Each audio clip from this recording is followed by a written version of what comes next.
If you borrow some wool from sheep and then use your hands to twist it into fine yarn, we can use it to make beautiful fabrics and clothes. However, this method is extremely inefficient and cannot be mass-produced. So, you use high-quality wood to build a machine that replaces hand twisting. This machine resembles a water wheel, with the top bracket secured by cotton threads, a conical wooden peg installed at the bottom, and finally connected together with a long rope. Thus we obtain an ancient hand-crank spinning wheel. When we need to spin yarn, we pull out a strand of prepared wool, tie it to the tip of the peg, and then crank the machine. Uniformly thick and thin yarn will automatically wind onto the peg. But how do we turn this yarn into fabric?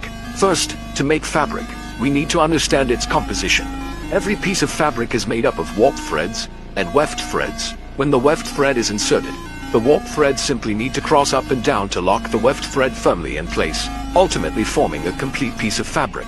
However, weaving it bit by hand is obviously time-consuming and laborious. So, you fix the warp threads onto two wooden beams, and around them, build a stable output frame using high-quality wood. At the end, install a warp beam press that can press the warp threads flat and level. Then in the middle, add a heddle rod and two treadles.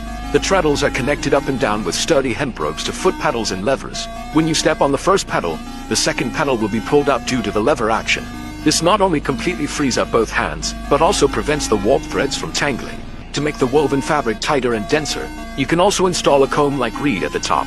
Each time the weft thread passes through the warp threads, you can use it to beat the weft thread firmly, thereby increasing the fabric's density. And with all these done, congratulations!